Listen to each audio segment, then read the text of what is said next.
की हमें प्रतीक्षा थी और मैं माननीय मुख्यमंत्री जी से अनुरोध करूंगा कि वे हमें अपने 2 वचन दें, अपने प्रेरणादायक वचनों से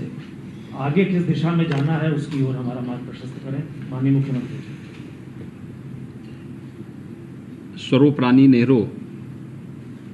चिकित्सालय प्रयागराज में 220 शय्यायुक्त कोविड हॉस्पिटल तथा मोतीलाल नेहरू मेडिकल कॉलेज प्रयागराज में कोवास लैब के लोकार्पण कार्यक्रम में हम सब के साथ अभी वर्चुअल संवाद बनाए भारत सरकार के लोकप्रिय स्वास्थ्य एवं परिवार कल्याण के मंत्री माननीय डॉक्टर हर्षवर्धन जी, उत्तर प्रदेश सरकार में मेरे सहयोगी मंत्रीगण, चिकित्सा शिक्षा वित्त और संसदीय कार्य मंत्री श्री सुरेश कुमार खन्ना जी, स्वास्थ्य एवं चिकित्सा के मंत्री श्री जयप्रताप सिंह जी, चिकित्सा शिक्षा के राज्य मंत्री श्री संदीप सिंह जी,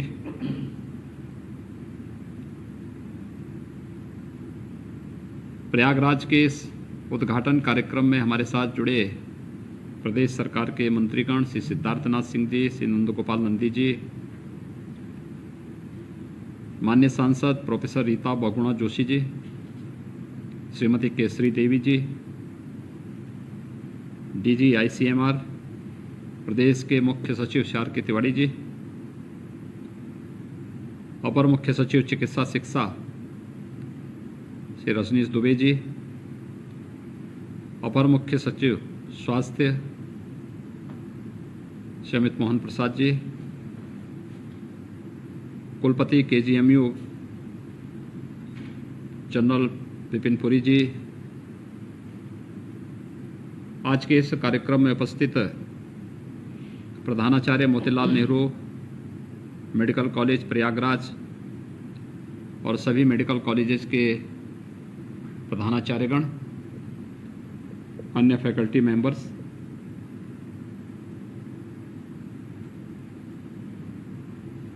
मैं भारत सरकार का आदरणीय प्रधानमंत्री जी का, केंद्रीय स्वास्थ्य एवं परिवार कल्याण मंत्री डॉक्टर हर्षवर्धन जी,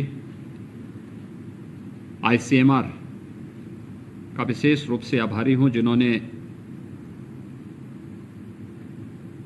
देश की सबसे बड़ी आबादी के राज्य उत्तर प्रदेश में प्रधानमंत्री स्वास्थ्य सुरक्षा योजना के अंतर्गत न केवल हमारे पुराने मेडिकल कॉलेजेस में सुपर स्पेशलिटी ब्लॉक के लिए समय से धनराशि उपलब्ध कराई, अभी तो मेडिकल कॉलेजेस की भी एक लंबी श्रृंखला उत्तर प्रदेश के अंदर स्थापित करने के लिए अपना योगदान दिए हैं। और उसी श्रृंखला में आज मोतीलाल नेहरू मेडिकल कॉलेज प्रयागराज के सुपर स्पेशलिटी ब्लॉक का उद्घाटन, जिसे हमने डेडिकेटेड कोविड हॉस्पिटल के रूप में स्थापित किया है, उसका उद्घाटन आज यहाँ संपन्न हो रहा है। साथ ही प्रदेश की पहली कोवास लैब का भी उद्घाटन आज यहाँ पर स्टेट गवर्नमेंट के अंतर्गत संचालित होने वाली इस लैब का उद्घाटन आज यहाँ पे संपन्न हो रहा है। मैं इसके लिए प्रयागराज वासियों को, उत्तर प्रदेश वासियों को, अपने सभी नागरिकों को हृदय से बधाई देता हूं, अपनी शुभकामनाएं देता हूं। मैं आभारी हूं आदरणीय प्रधानमंत्री जी का, 2014 में देश के प्रधानमंत्री के रूप में जिन्होंने इस देश को प्रत्येक क्षेत्र में आगे बढ़ाने के लिए लोगों को एक रचनात्मक सोच दी और उस रचनात्मक सोच के अनुरूप उसे जमीनी धरातल पर उतारने के लिए उस प्रकार की ऊर्जा से ओतप्रोत भी किया। स्वास्थ्य और चिकित्सा शिक्षा का क्षेत्र में जो आमूलचूल परिवर्तन देखने को मिला है, इसी का परिणाम है। मुझे बताते हुए प्रसन्नता है कि आज उत्तर प्रदेश के अंदर पिछले 3.5 वर्षों के दौरान 2 AIIMS, 6 super speciality medical colleges में मेडिकल ब्लॉक्स की स्थापना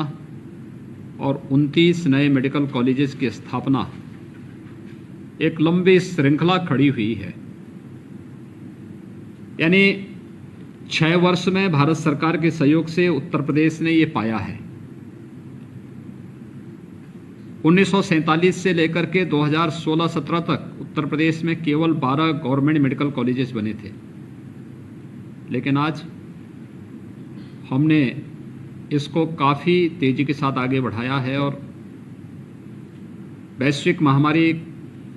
कोविड-19 के दौरान इस लड़ाई को कैसे लड़ा जाना है, आदरणीय प्रधानमंत्री जी का समय समय पर मिले मार्गदर्शन, केंद्रीय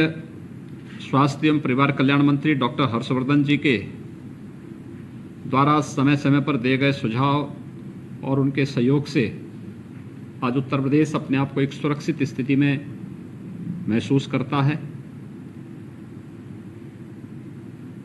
विभिन्न मेडिकल कॉलेजेस में हमारे सुपर स्पेशलिटी ब्लॉक जहां बन के तैयार हो चुके थे, वहां पहले ही हमने कोविड हॉस्पिटल के रूप में उसका उपयोग करना प्रारंभ किया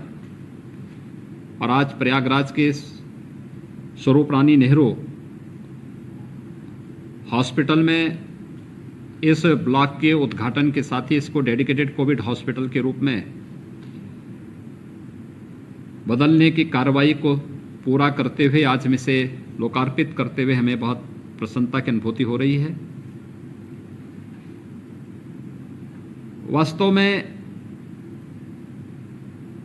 कार्य करने की इच्छा शक्ति सदैव परिणाम की ओर लेके जाती है और ये इच्छा शक्ति केंद्र सरकार के सहयोग से उत्तर प्रदेश ने पिछले 3.5 वर्षों के अंदर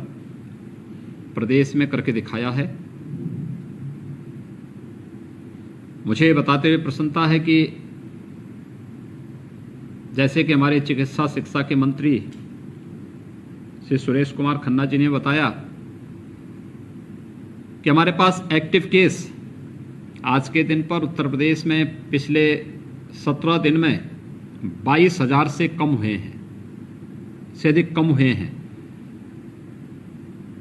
और जो ट्रेंड चला है वो इस बात को साबित करता है कि अगर हमने टेस्टिंग की क्षमता बढ़ा करके फोकस्ड टेस्टिंग के माध्यम से इस प्रक्रिया को इसी रूप में हम आगे बढ़ाते रहे तो आने वाले 1 महीने के अंदर मुझे लगता है कि ये ट्रेंड बना रहा तो आने वाले 1 महीने के अंदर हम लोग कोविड-19 को पूरी तरह नियंत्रित करने में सफलता प्राप्त कर सकते हैं। उत्तर प्रदेश जैसे राज्य के लिए अपने आप में एक बहुत बड़ी उपलब्धि होगी, लेकिन हम लोगों के लिए ये उपलब्धि आदरणीय प्रधानमंत्री जी के मार्गदर्शन में बनाई गई कार्य योजना, केंद्रीय स्वास्थ्य और परिवार कल्याण मंत्री डॉक्टर हर्षवर्धन जी के द्वारा समय समय पर दिए गए सुझाव और सहयोग से ही संभव हो पा रहा है। 25 मार्च से प्रदेश के अंदर लॉकडाउन की कार्रवाई प्रारंभ हुई थी और मुझे लगता है इसके बाद से लगातार आदरणीय प्रधानमंत्री जी के द्वारा मार्गदर्शन समय समय पर दिया जाना, केंद्रीय स्वास्थ्य और परिवार कल्याण मंत्रालय ICMR से भी समय समय पर जो संवाद और जो उनके द्वारा उनसे जो भी सहयोग मांगा जाता रहा, उस सहयोग हमें निरंतर प्राप्त होता रहा, जिससे इतनी बड़ी आबादी के राज्य में कहीं भी हमें किसी भी प्रकार की परेशानी नहीं हुई, क्योंकि कोविड-19 के प्रारंभ होते समय हर एक व्यक्ति की निगाहें उत्तर प्रदेश के अंदर थी